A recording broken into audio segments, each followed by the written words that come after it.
Je m'appelle Nadia, j'ai 50 ans et donc j'ai un cancer du poumon. Comment avez-vous découvert votre maladie?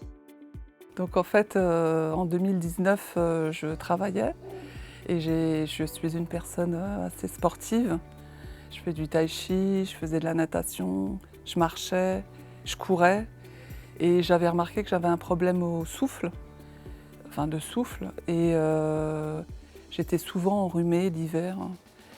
Donc j'en ai parlé à mon médecin, j'ai insisté pour aller voir un spécialiste, j'ai été voir un pneumologue qu'on m'a conseillé et puis il m'a diagnostiqué de l'asthme. J'étais très étonnée puisque j'ai jamais eu d'asthme dans la famille, j'en ai jamais eu et ça me faisait même des effets secondaires. Donc j'ai continué à faire du sport, je me suis dit que bon, ça allait peut-être passer. J'ai été voir des ORL et pour essayer d'avoir des explications à ce que j'avais. Et puis, à un moment donné, je me suis décidée à retourner le voir. Parce que je sentais vraiment que quand je nageais, j'étais très essoufflée. Mais c'est vrai que je n'avais pas énormément de symptômes puisque j'étais quelqu'un de très vive et assez dynamique. Au niveau des prises de sang, ça allait.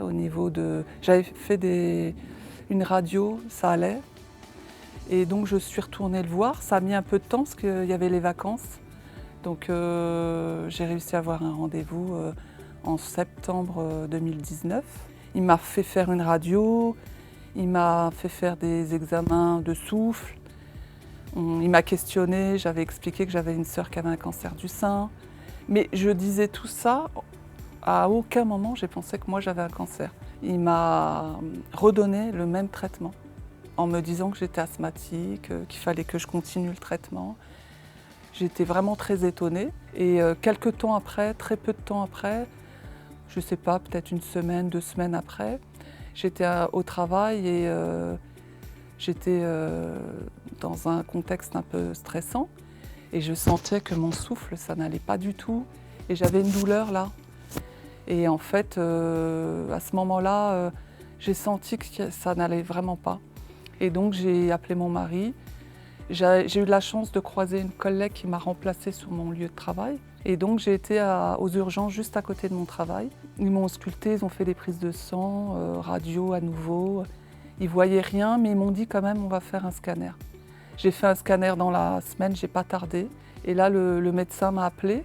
Et là j'ai senti que c'était quelque chose à mon avis, de sérieux. Parce que c'est assez rare qu'elle nous appelle. Je suis descendue. Et là, elle m'a dit, vous avez des nodules, ça va pas.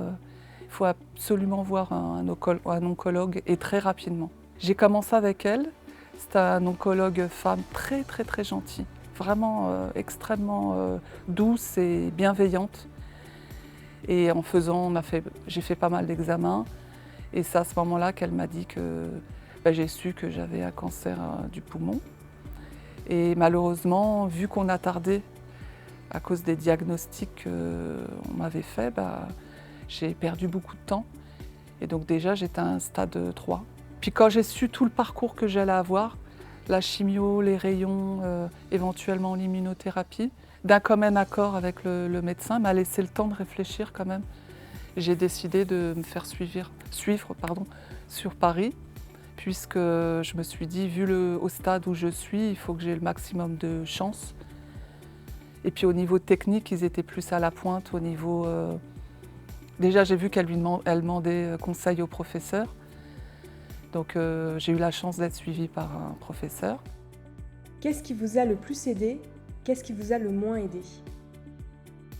Déjà, j'étais rassurée parce que j'étais dans un bon hôpital avec des gens compétents, un professeur compétent. Et ils m'ont expliqué donc tout ce que j'allais subir comme traitement. Tout le personnel soignant qui sont vraiment, on les sent très spécialisés, très humains la plupart du temps. Donc dès qu'il y avait de l'humain dans les actes qui étaient effectués, ça m'aidait. Ça m'aidait parce que J'étais pas qu'un malade, mais j'étais aussi une personne. Et donc, j'ai pas lâché. J'ai pas lâché tout ce qui était... plutôt que faire du tai chi, à un moment donné, j'avais moins de muscles, je faisais du qigong. Et il y a des personnes qui me proposaient, et je voyais l'effet que ça faisait, comment j'étais avant, pendant et après. Et je sentais que ça faisait du bien, donc je m'accrochais. Quand je pouvais, je marchais. J'avais des personnes bienveillantes autour de moi qui étaient juste là. Donc ce qui m'a beaucoup aidée, c'est tout ce que j'avais fait auparavant, que j'ai essayé d'adapter. Parce que je me rendais bien compte que je ne pouvais pas... Mon but, ce n'était pas de m'épuiser, mais c'était d'essayer de continuer à trouver des ressources pour me faire du bien. La spiritualité m'a beaucoup aidée, puisque quand j'ai fait le traitement de chimio en même temps que les rayons, ça m'a brûlé l'œsophage. Et là, c'était le moment le plus difficile, où tout ce que j'avais pu faire avant, la marche, le qigong, tout ce que je pouvais faire, la méditation, j'y arrivais plus.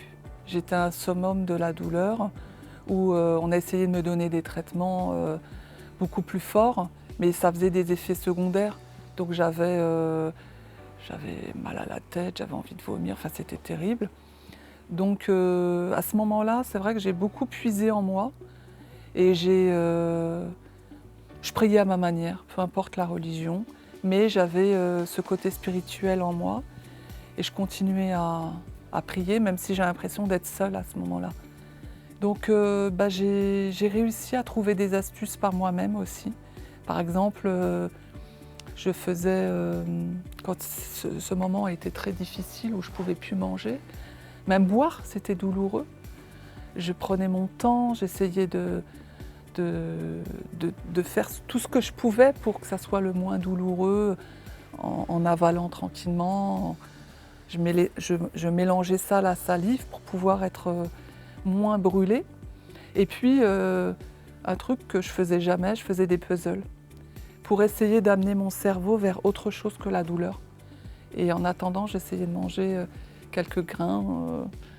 Alors la seule chose qui marchait, qui fonctionnait à ce moment-là, c'était le riz. Le moment le plus difficile, en fait, dans toute cette épreuve-là, c'était que j'avais plus de solution. En fait, moi, je suis une personne où, dans mon travail, je cherche toujours des solutions. Je vois toujours le verre à moitié plein et pas à moitié vide. Et à un moment donné, quand ça vous touche et que vous êtes vraiment... Vous souffrez terriblement et puis personne ne peut rien pour vous, on a l'impression qu'on n'a plus de solution. Et en fait, effectivement, il y a des fois, on n'a plus de solution dans les solutions qu'on avait. Mais on peut toujours en inventer d'autres. Quels conseils donneriez-vous aux patients ?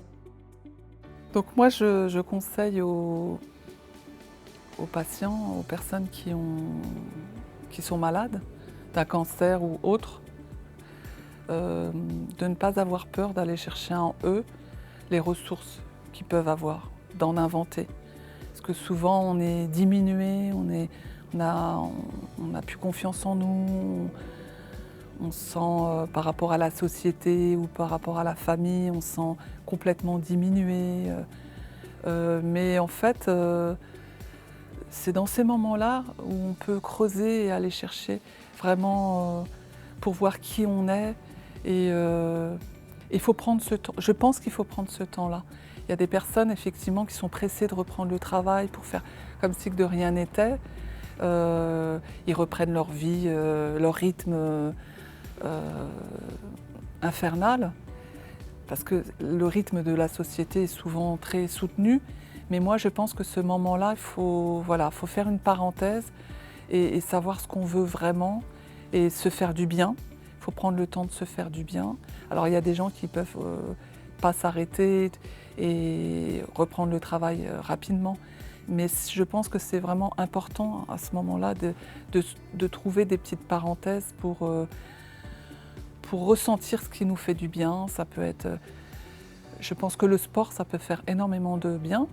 Alors pas forcément en s'épuisant, parce qu'il faut s'écouter, mais des choses ça peut être du yoga, ça peut être de la marche. Moi, au début, il y a des fois, je marchais que 5 minutes. Aujourd'hui, j'arrive à marcher 3 heures. Mais en fait, le corps, c'est un entraînement. Et même quand vous avez l'impression d'être presque handicapé et puis c'est juste un passage et ça se travaille. Le corps, il se remuscle. Et c'est de s'entourer aussi de personnes qui vous font du bien. C'est aussi pouvoir dire les choses aux médecins. Quand vous sentez qu'ils ne sont pas disponibles, moi c'était difficile parce qu'on attendait presque 2 mois avant de se rencontrer quelquefois. Moi j'avais plein de questions, faut quand même s'imposer. Faut oser poser ces questions. Et puis après, il y a des questions qu'on peut poser aux médecins qui sont vraiment compétents pour ça. Et puis il y a aussi les infirmières qui peuvent répondre à d'autres questions.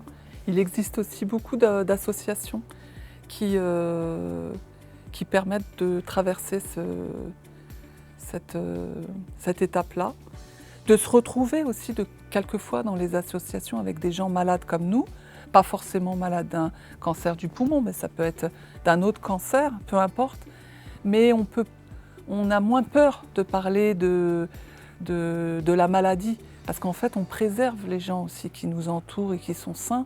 Ce qui est important, je pense, pour les patients, les personnes malades, c'est après le traitement aussi, pendant, mais aussi après, c'est de prendre le temps de se faire du bien, puisque le corps et l'esprit ont tellement eu de douleur, il faut leur apporter de la douceur et du bien-être pour pouvoir se reconstruire physiquement, mais aussi psychiquement. Donc c'est ce que je conseille aux patients et aux personnes, c'est de prendre ce temps-là pour se reconstruire, trouver des nouveaux projets.